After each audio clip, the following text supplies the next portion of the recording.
Hello दोस्तों, good morning all of you. आशा है मुझे कि आप सब लोग अच्छे होंगे। आज का टॉपिक में पढ़ते हैं पंचायतों का गठन, पंचायतों की संरचना। पंचायतों का गठन दिया है 243 बी में और पंचायतों की संरचना दिया है 243 सी में। यदि हिंदी में कहें तो ख में, और ख में मतलब पंचायतों का गठन दिया है और पंचायतों की संरचना दिया है ग में। किसी भी क्षेत्र को ग्राम पंचायत गठित करने की अधिसूचना राज्यपाल कर सकती है। ग्राम पंचायत हो, जनपद पंचायत हो, ग्राम सभा हो, ठीक है, जनपद पंचायत हो, ग्राम सभा हो,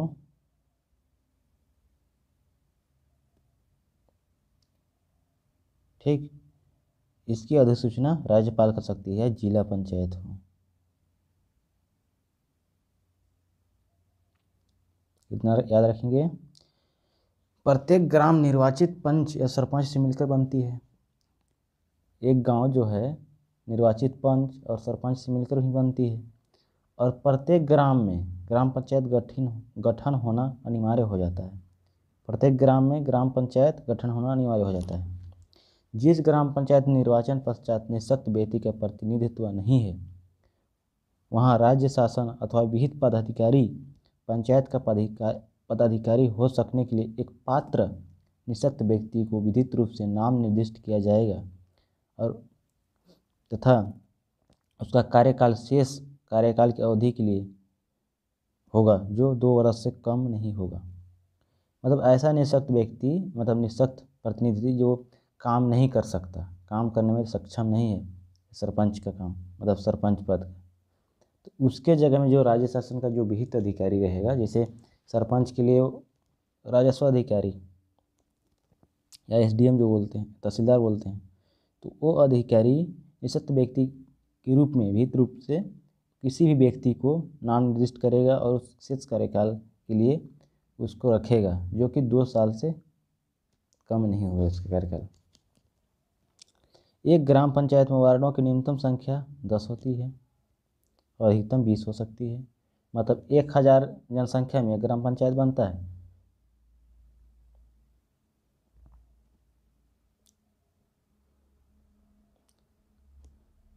जितना भी ग्राम, यदि पूछ दे कि 2000 जनसंख्या है, 1000 जनसंख्या में ग्राम पंचायत बनता है और एक पंचायत में अधिकतम कितना बोल रहा है, 20, उसी हिसाब से, और न्यूनतम 10 बोला है।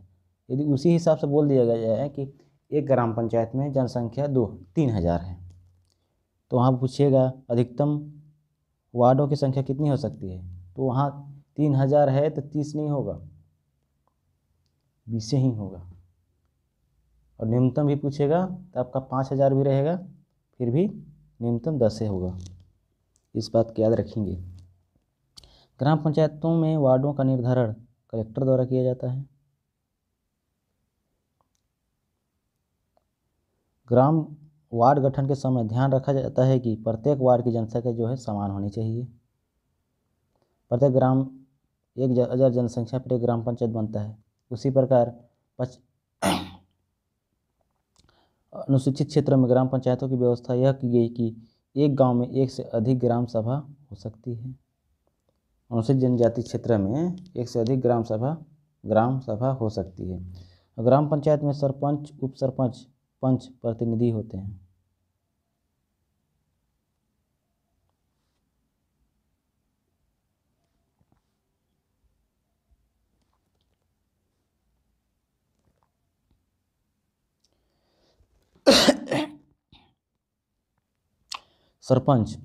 सरपंच का जो निर्वाचन होता है प्रत्यक्ष रूप में, मतलब जो है गाँव के जनता द्वारा, मतलब उसको वोट देकर चुने जाते हैं। ठीक, निर्वाचन होता है प्रत्यक्ष रूप में, डायरेक्ट गांव के लोग या मतलब वोटर लोग ही डायरेक्ट उसका चुनाव करते हैं, मतलब उसको वोट देके चुनाव करते हैं। अब स्थिति स्वरोच्च पद होता है, उसका स्थिति को यहाँ की गांव का प्रमुख होता है, सरपंच होता है। फिर निर्वाचन सभी मतदाताओं द्वारा, जो ग्राम पंचायत के हैं सभी लोग निर्वाचन करते हैं, उत्तरदायित्व हो जाता है। ग्राम सभा की बैठकों में गढ़पूर्ति के लिए सरपंच और पंच का उत्तरदायित्व होता है। इसमें याद रखेंगे कि उप सरपंच का उत्तरदायित्व नहीं होता है। गढ़पूर्ति के लिए कौन कौन जिम्मेदार होगा? पंच और सरपंच,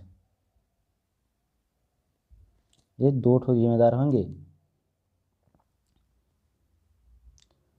पात्रता जो है, आवेदक पद पंच होने की पात्रता रखता हो वो सरपंच होने की पात्रता रखता है। यदि वो पंच होने की पात्रता रखता है तो सरपंच भी वो फॉर्म भर सकता है, क्योंकि वो एक व्यक्ति पंच और सरपंच दोनों के लिए फॉर्म अप्लाई करते हैं। अपात्र, अपात्र कौन कौन हो सकते हैं? संसद का सदस्य हो सकता है, विधानमंडल का सदस्य हो सकता है, सहकारी समिति का सभापति और सहकारी समिति का सभापति, क्योंकि ये जो है सरकारी कर्मचारी हो जाते हैं। अब इस सहकारी समिति का सदस्य, इसको याद रखिए, सहकारी समिति का सदस्य जो है चुना जाता है, मतलब प्रत्यक्ष होता है। सदस्य मतलब गांव का आदमी रहता है, जो कि वोटर ही रहता है, एक सदस्य, ये अप्लाई कर सकता है। पदच्युत या हटाने की प्रक्रिया, ग्राम पंचायत की गढ़पूर्ति न होने पर, ग्राम पंचायत की गढ़पूर्ति क्या होता है, उसकी 3 बार गढ़पूर्ति न हो तो पद से हटाया जाता है। किसके अंतर्गत? अनुच्छेद 40 के अंतर्गत, सॉरी 37 के अंतर्गत, हाँ 37 या हाँ 40 के अंतर्गत भी हटाया जाता है। ग्राम पंचायत की मासिक वेतन, ग्राम पंचायत की मासिक बैठक, यदि ग्राम पंचायत की मासिक बैठक 3 बार बुलाने पर असफल हो तो उसे पदच्युत किया जाता है। सदस्यों की मांग पर यदि 3 अवसर पर ग्राम पंचायत नहीं बुलाता है सरपंच, और सदस्य लोग यदि मांग किए कि ग्राम पंचायत होना चाहिए, ग्राम सभा होना चाहिए, ठीक, यदि वो 3 बार नहीं बुलाता है, 3 अवसर देते हैं उसको बुलाने के लिए, 3 अवसर तक नहीं बुलाता है तो धारा 40 के तहत उसको हटाया जाता है। नेक्स्ट देखते हैं।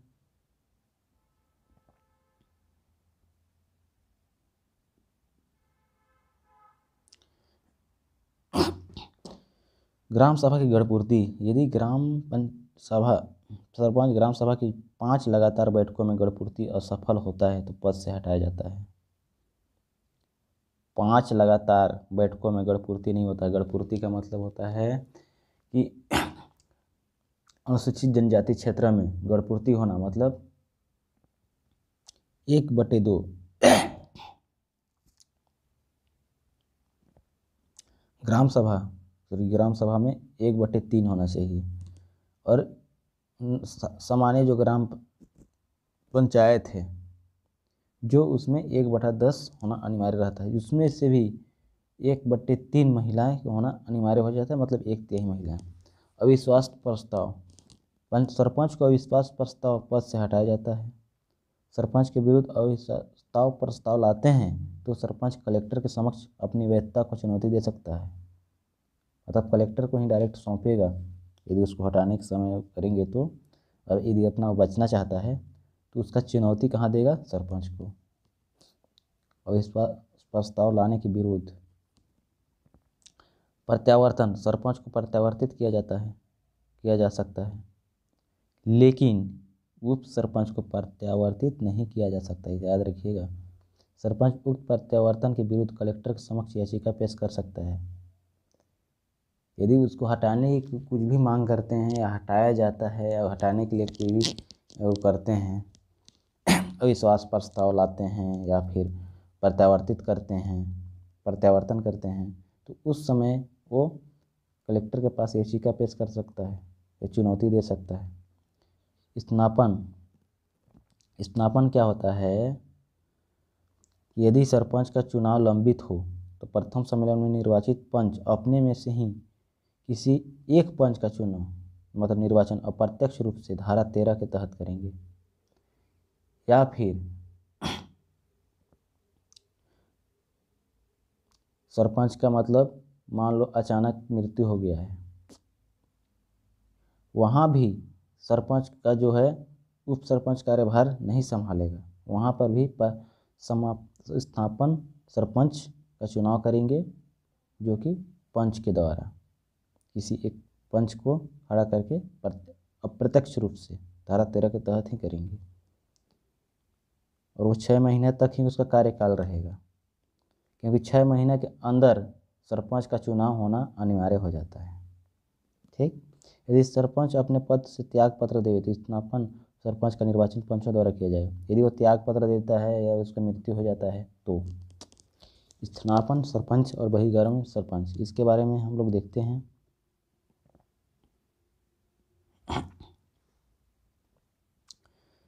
स्थापन सरपंच किसको कहेंगे और बहिर्गमन सरपंच किसको कहेंगे। सरपंच का पद मृत्यु या पद त्याग होने पर पंचायत सदस्यों द्वारा अपने से सरपंच चुनते हैं, जिसे स्थापन सरपंच कहते हैं। बताया था मैं। बहिर्गामी सरपंच उससे कहते हैं जो सरपंच जो पूर्व में वर्ष में सरपंच के पद पर था परंतु वर्तमान में नहीं है, क्योंकि वो पहले था अभी वर्तमान में नहीं है, उसको बहिर्गामी सरपंच बोलेंगे। अब बोलेंगे अभी स्थापन सरपंच जी उसी वर्ग से होगा जिस वर्ग से पूर्व सरपंच था। इस बात को याद रखेंगे, इम्पोर्टेंट है कि स्थापन सरपंच जो रहेगा यदि वो एसटी वर्ग से था जो रिटायर हुआ या पद त्याग किया, तो जो स्थापन सरपंच रहेगा वो भी एसटी वर्ग से ही होना चाहिए। कहने का मतलब ये है। बहिर्गामी सरपंच अपने कब्जे में कोई कब्ज पत्र या संपत्ति नए निर्वाचित सरपंच को नहीं सौंपता है या सौंपने से इनकार करता है तो विहित पदाधिकारी के द्वारा उसके खिलाफ आवश्यक कार्रवाई करेंगे। तीसरा, स्थापन सरपंच का कार्यकाल अधिकतम 6 माह का होता है। सही बताया था, क्योंकि 6 महीने के अंदर उसका चुनाव होना अनिवार्य होता है। वह दोषी पाए जाने की तारीख से 6 वर्ष के कालावधि के लिए यदि वो सरपंच दोषी पाया जाता है तो 6 वर्ष की कालावधि के लिए उसे पदाधिकारी होने के लिए निहर्त होगा, मतलब वो फॉर्म नहीं भर सकता है। सीधी सी बात, सरपंच पद के लिए चुनाव नहीं लड़ सकता है। उप सरपंच का चुनाव जो होता है अप्रत्यक्ष रूप से, क्योंकि पंचों द्वारा चुनाव करते हैं उसका। और उप सरपंच मूलतः एक निर्वाचित पंच होता है। उप सरपंच एक पंच होता है जिसे उप सरपंच पद के लिए निर्वाचित किया जाता है, और उसका दोनों पद रहता है, पंच का और दोहरी पद रहता है उसके पास, और उप सरपंच का भी पद रहता है। हटाने की प्रक्रिया क्या है। उप सरपंच को अविश्वास प्रस्ताव द्वारा हटाया जा सकता है। उप सरपंच को प्रत्यावर्तित किया जा सकता है पंच के रूप में, लेकिन उप सरपंच को प्रत्यावर्तन नहीं किया जाता है जैसे सरपंच को प्रत्यावर्तन किया जाता है। इसको याद रखेंगे।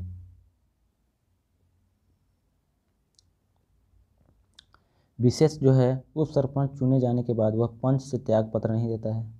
सही बात है, बताया था इसको कि दोनों का दोहरी उसकी भूमिका रहता है, दोहरी पद रहता है उसके पास। पंच और उप सरपंच के रूप में उसके पास दोहरी भूमिका रहती है। यदि सरपंच अनारक्षित वर्ग से है तो निश्चित रूप से उप सरपंच आरक्षित वर्ग से ही होगा। ग्राम पंचायत में जो शिक्षा समिति का पदेन सभापति होता है, उसी प्रकार से जनपद पंचायत में उपाध्यक्ष रहता है, वो भी शिक्षा समिति का पदेन सभापति होता है। वैसे ही जिला पंचायत में उपाध्यक्ष रहता है, वो भी शिक्षा समिति का पदेन सभापति होता है। ये इतना याद रखेंगे। ग्राम सभा की बैठक में गढ़पूर्ति के लिए उप सरपंच उत्तरदायी नहीं रहेगा, इसको बताया था मैं। पंच कौन होता है। निर्वाचन प्रत्यक्ष रूप से होता है पंच, क्योंकि एक वार्ड में एक पंच होता है, तो ग्राम पंचायत के प्रत्येक वार्ड में मतदाता द्वारा पंच का निर्वाचन किया जाता है।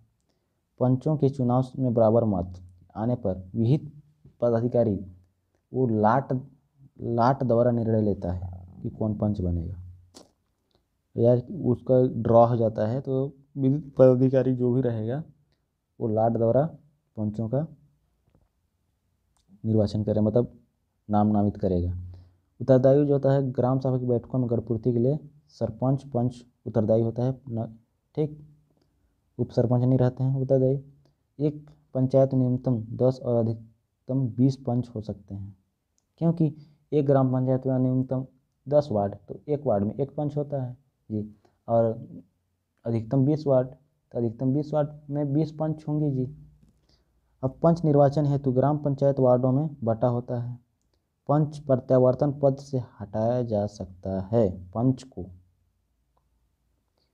वो उप सरपंच को इसलिए नहीं हटाया जाता, वो अप्रत्यक्ष रूप से चुने गए हैं उसको प्रत्यावर्तन के रूप में हटाया नहीं जा सकता। जो प्रत्यक्ष रूप से चुना जाता है उसी को हटाया जाता है। ठीक। पंचों को अपने पद से गुप्त मतदान की रीति से संबंधित वार्ड के मतदाताओं द्वारा बहुमत से हटाया जा सकता है। इसको गुप्त मतदान की रीति से उसको हटाया जा सकता है। अब आगे देखते हैं।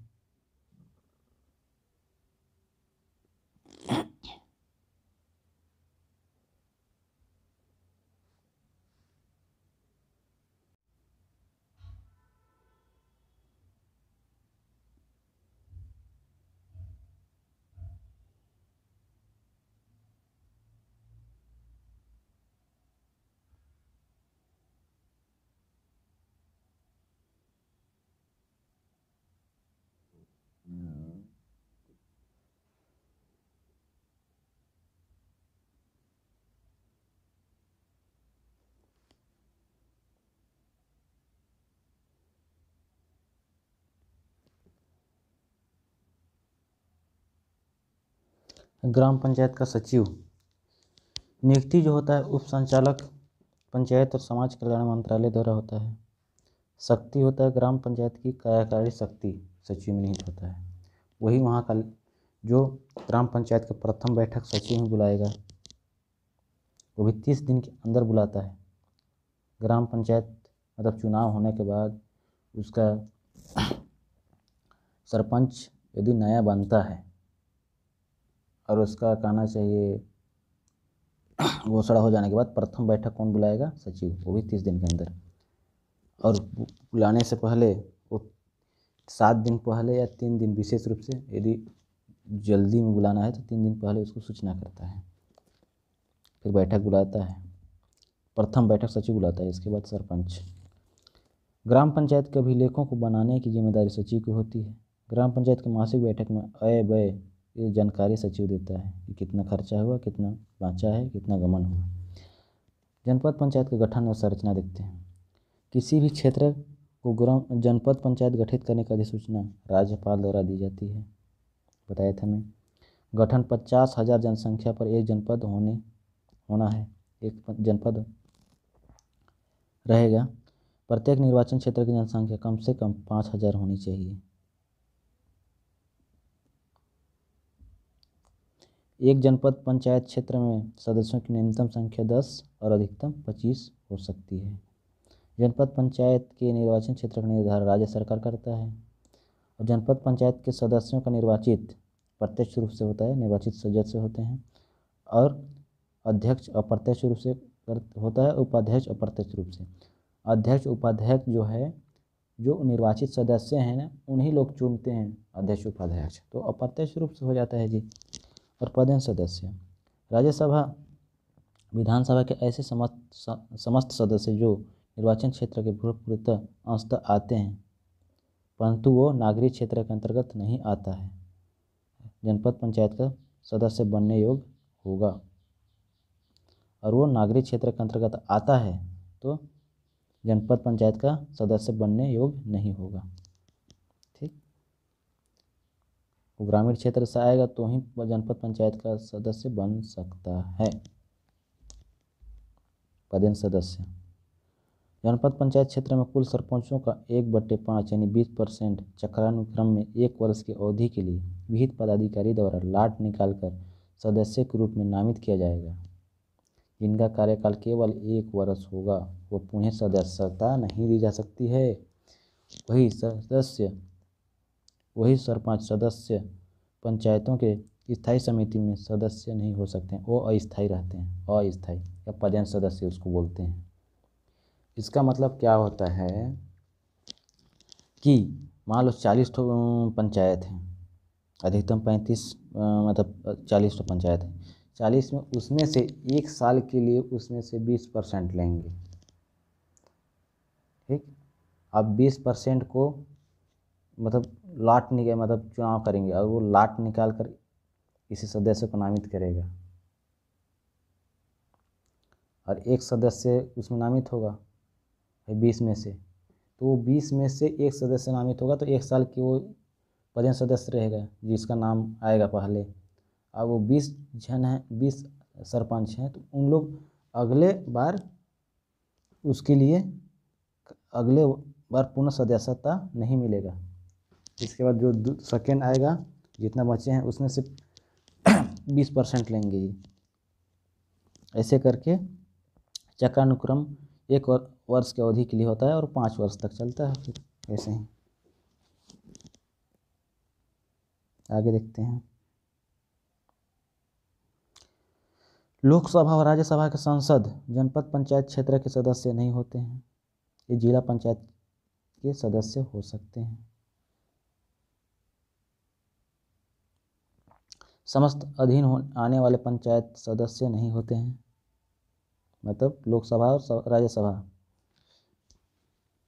जिस जनपद पंचायत में निर्वाचित सदस्य निर्वाचन पश्चात निःशक्त व्यक्ति का प्रतिनिधित्व नहीं है, तो वहाँ राज्य शासन में विहित पदाधिकारी द्वारा पंचायत का पदाधिकारी हो सकने के लिए पात्र 2 जनपद पंचायत के पदाधिकारी हो सकने के लिए पात्र 2 निःशक्त व्यक्ति यानी एक महिला और एक पुरुष को विहित रूप से नाम निर्दिष्ट किया जाएगा, जिनका कार्यकाल उस पंचायत के शेष कार्यकाल की अवधि के लिए 1 वर्ष से कम नहीं होगा। जनपद पंचायत का अध्यक्ष, इसका जो अध्यक्ष का चुनाव होता है अप्रत्यक्ष होता है जी, और सदस्यों के निर्वाचन के पश्चात विहित पदाधिकारी द्वारा शीघ्र बैठक बुलाकर अध्यक्ष का चुनाव किया जाता है। और उपाध्यक्ष का चुनाव अध्यक्ष की उसमें किया जाता है, मतलब सलाह में। अध्यक्ष के निर्वाचन में केवल प्रत्यक्ष निर्वाचित सदस्य भाग लेता है, पदेन सदस्य भाग नहीं लेगा, जो कि 1/5 जो 20% जो सरपंच लोग का लाट निकाल कर चक्रानुक्रम चुनाव होता है ना, वो पदेन सदस्य होता है, अस्थायी रहता है, इसमें पदेन सदस्य भाग नहीं लेगा। यह जनपद पंचायत का सर्वोच्च पद होता है अध्यक्ष। जनपद पंचायत अध्यक्ष जिला पंचायत के पदेन सदस्य होते हैं। जनपद पंचायत के अध्यक्ष पदेन रूप में सामान्य प्रशासन समिति के सभापति होते हैं। जनपद पंचायत के अध्यक्ष यदि अपने पद से निलंबन हो जाए तो सदस्यों द्वारा स्थापन अध्यक्ष का निर्वाचन किया जाता है, जो कि सरपंच में बताया था कि अपने सदस्य में से किसी को निर्वाचित किया जाएगा। जनपद पंचायत अध्यक्ष को प्रत्यावर्तित नहीं किया जा सकता, याद रखिएगा, क्योंकि इसका चुनाव अप्रत्यक्ष रूप से होता है, इसीलिए प्रत्यावर्तित नहीं किया जा सकता। सरपंच का पद प्रत्यक्ष रूप से होता था, पंच का पद प्रत्यक्ष रूप से होता था, इसलिए प्रत्यावर्तित किया जा सकता था। अविश्वास प्रस्ताव, अध्यक्ष को अविश्वास प्रस्ताव पद से हटाया जा सकता है। अविश्वास प्रस्ताव पारित होने पर इस प्रस्तावित की विधि मान्यता को अध्यक्ष संचालक पंचायत की समक्ष चुनौती दे सकता है।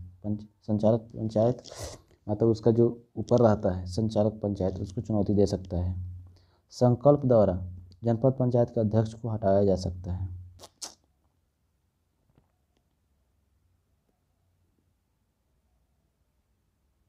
जनपद पंचायत उपाध्यक्ष, इसका भी अप्रत्यक्ष रूप से होता है चुनाव। सदस्यों के निर्वाचन के पश्चात विहित पदाधिकारी द्वारा यथाशीघ्र बैठक बुलाकर उपाध्यक्ष के चुनाव किया जाता है। उपाध्यक्ष के निर्वाचन में केवल प्रत्यक्ष निर्वाचित सदस्य भाग लेते हैं, इसमें पदेन सदस्य भाग नहीं लेते हैं। जनपद पंचायत के उपाध्यक्ष पदेन रूप से शिक्षा समिति का सभापति होता है। जैसे ग्राम पंचायत में पदेन शिक्षा समिति का सदस्य कौन होता है, उपाध्यक्ष जो पदेन रूप से शिक्षा समिति का सभापति होता है, तो उसमें उप सरपंच शिक्षा समिति का ग्राम पंचायत में सभापति होता है। उसी प्रकार से जनपद पंचायत में उपाध्यक्ष रहेगा।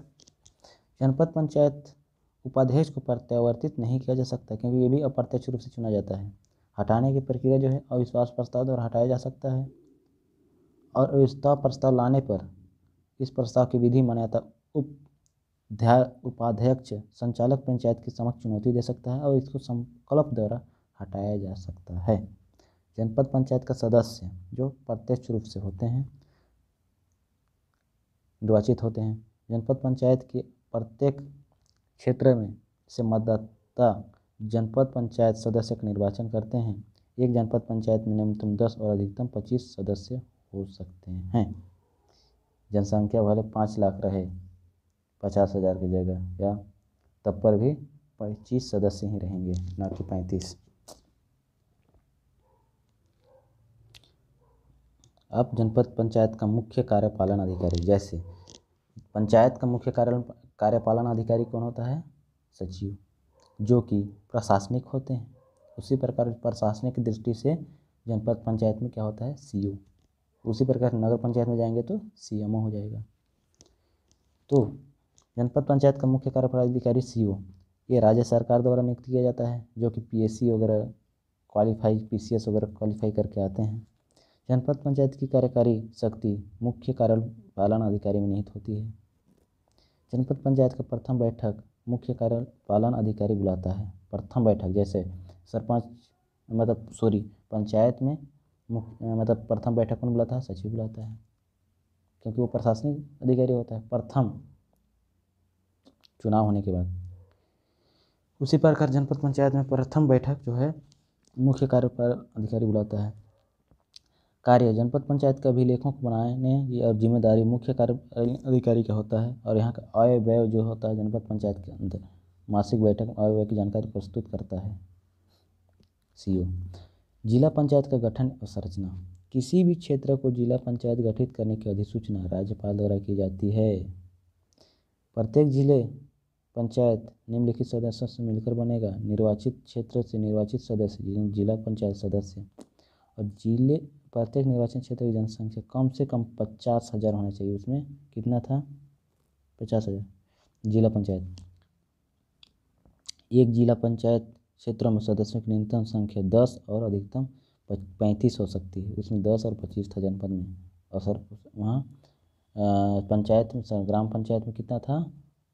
10 और 20, और जनपद पंचायत में 10 और 25, और जिला पंचायत में 10 और 35 अधिकतम न्यूनतम। लोकसभा के ऐसे सदस्य जिनका निर्वाचन क्षेत्र पूर्णतः स्तर शामिल हो, वो भाग ले सकते हैं, मतलब सदस्य हो सकते हैं। राज्यसभा के समस्त सदस्य जिनका नाम जिले के ग्राम पंचायत क्षेत्र की मतदाता सूची में आता हो, राज्यसभा और लोकसभा दोनों का मतदाता सूची में आता हो, वो सदस्य हो सकते हैं। राज्य विधानसभा के सभी सदस्य जो उस जिले से निर्वाचित या नामित हुए हैं, सदस्य हो सकते हैं।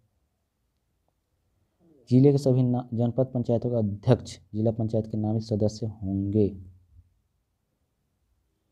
परंतु लोकसभा सदस्य और विधानसभा सदस्य जिनका निर्वाचन क्षेत्र पूर्णतः नागरिक क्षेत्र पड़ता है, नागरिक वो ग्रामीण वाले के लिए सदस्य हो सकते हैं, लेकिन नागरिक क्षेत्र पड़ेगा तो सदस्य नहीं होगा। जिस जिला पंचायत में निर्वाचन पश्चात निःशक्त व्यक्ति का प्रतिनिधित्व नहीं है, वहाँ राज्य शासन द्वारा विहित पदाधिकारी के द्वारा पदाधिकारी को निःशक्त होने के लिए मात्र 2 निःशक्त व्यक्ति, एक महिला एक पुरुष को विहित रूप से नाम निर्दिष्ट करेगा, और जिनका कार्यकाल उस पंचायत के शेष कार्यकाल की अवधि के लिए होगा, जो 1 वर्ष से कम नहीं होगा। ठीक। अब जिला पंचायत का अध्यक्ष निर्वाचन अप्रत्यक्ष रूप से होता है। जिला पंचायत का अध्यक्ष का निर्वाचन अप्रत्यक्ष रूप से होता है। सदस्यों के निर्वाचन के पश्चात विहित पदाधिकारी यथाशीघ्र बैठक बुलाकर, वहाँ जो भी कलेक्टर रहता है, अतिरिक्त कलेक्टर जो बोलते हैं, वहाँ का जो मेन अधिकारी रहेगा, वो बैठक बुलाकर चुनाव करता है। अध्यक्ष के निर्वाचन में केवल प्रत्यक्ष निर्वाचित सदस्य भाग लेते हैं, पदेन सदस्य भाग नहीं लेंगे। जैसे जनपद पंचायत का सदस्य पदेन सदस्य होगा, लेकिन वो भाग नहीं लेगा। यह जिला पंचायत का सर्वोच्च पद होता है। जिला पंचायत के अध्यक्ष पदेन रूप से सामान्य प्रशासन समिति के सभापति होते हैं। प्रशासन समिति के सभापति होते हैं। जिला पंचायत के अध्यक्ष यदि अपने पद से निलंबन हो जाए तो सदस्यों द्वारा स्थापन अध्यक्ष का निर्वाचन किया जाता है। जिला पंचायत जो सदस्य होते हैं उसका स्थापन अध्यक्ष का चुनाव किया जाता है। हटाने की प्रक्रिया, अविश्वास प्रस्ताव, अध्यक्ष को अविश्वास प्रस्ताव द्वारा हटाया जा सकता है। विश्वास प्रस्ताव पारित होने पर यह कहाँ अपना चुनौती दे सकता है, राज्य सरकार को समक्ष चुनौती देता है, और इसको संकल्प द्वारा जिला पंचायत का अध्यक्ष को हटाया जा सकता है।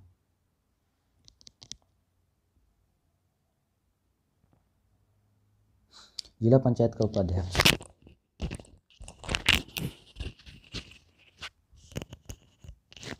इसका चुनाव अप्रत्यक्ष रूप से होता है जी। सदस्यों के निर्वाचन के पश्चात विहित पदाधिकारी द्वारा यथाशीघ्र बैठक बुलाकर, वैसे ही अध्यक्ष का चुनाव करते हैं, वैसे ही जो भी वहाँ का अधिकारी होगा सीओ किया जाता है। और इसमें भी पदेन सदस्य भाग नहीं लेते हैं, इसका निर्वाचन सदस्य भाग नहीं लेते। प्रत्यक्ष रूप से जो निर्वाचित सदस्य भाग लेते हैं, लेकिन पदेन सदस्य नहीं लेते हैं। विशेष, जिला पंचायत के उपाध्यक्ष पदेन रूप से शिक्षा समिति के सभापति होते हैं। उपाध्यक्ष क्या होते हैं? शिक्षा समिति के सभापति है। जैसे ग्राम पंचायत में शिक्षा समिति के सभापति कौन होता है? उप सरपंच। जनपद में उपाध्यक्ष, वैसे जिला पंचायत में उपाध्यक्ष। इसको पदच्युत करने की प्रक्रिया क्या है? अविश्वास प्रस्ताव लाने के बाद उसको पद से हटाया जा सकता है, और उसका अपना चुनौती जो उपाध्यक्ष है राज्य सरकार को देती है। लाने पर इस प्रस्ताव की विधि मान्यता को उपाध्यक्ष जो चुनौती राज्य सरकार को देती है, संकल्प द्वारा इसको हटाया जा सकता है जिला पंचायत के उपाध्यक्ष को। नोट, जिला पंचायत उपाध्यक्ष को प्रत्यावर्तित नहीं किया जा सकता, क्योंकि इसका प्रत्यक्ष चुनाव किया जाता है। ठीक, आगे देखते हैं। पंचायतों की संरचना जो होता है, पंच न्यूनतम 10 होता है, अधिकतम 20 एक ग्राम पंचायत में। चुनाव जो होता है अप्रत्यक्ष होता है। छत्तीसगढ़ में जो है 1,60,725 पंच है। सरपंच, इसका न्यूनतम एक ही रहेगा, अधिकतम भी एक ही रहेगा, क्योंकि एक पंचायत में एक ही सरपंच रहता है। इसका भी चुनाव प्रत्यक्ष होता है। 11,664 ग्राम पंचायत है तो सरपंच भी उतना नहीं रहेगा। अब उप सरपंच का चुनाव अप्रत्यक्ष नामजात हो जाता है, अप्रत्यक्ष रूप से जी। उसका भी एक पंचायत में एक ही उप सरपंच रहता है, तो 11,664 हो जाएगा। जनपद पंचायत सदस्य 10 होते हैं, अधिकतम 10 होते हैं, न्यूनतम 10 होते हैं, और अधिकतम 25। इसका प्रत्यक्ष होता है जो 2,979 है। जनपद पंचायत जो है, जनपद अध्यक्ष कहना चाहिए, जनपद पंचायत बोल रहा हूँ। जनपद अध्यक्ष जो होता है वो भी एक होगा। एक जनपद पंचायत में एक ही अध्यक्ष रहता है, वो अप्रत्यक्ष रहता है चुनाव। अब 146 जनपद पंचायत हैं तो 146 अध्यक्ष हो गया। उपाध्यक्ष की संख्या भी न्यूनतम एक रहेगा, अधिकतम एक रहेगा, लेकिन उसका भी अप्रत्यक्ष चुनाव होता है। उसका भी एक जनपद में एक ही उपाध्यक्ष रहेगा, तो 146 जनपद हैं तो 146 उपाध्यक्ष हो गए। जिला पंचायत सदस्य न्यूनतम हो जाएगा 10, अधिकतम हो जाएगा है 35, लेकिन इसका जो प्रत्यक्ष चुनाव होता है और संख्या कितना है? 400। जिला पंचायत अध्यक्ष कितना? एक रहेगा एक जिले में, तो 27 जिला पंचायत है तो 27 अध्यक्ष, और उपाध्यक्ष भी कितना रहेगा? 27।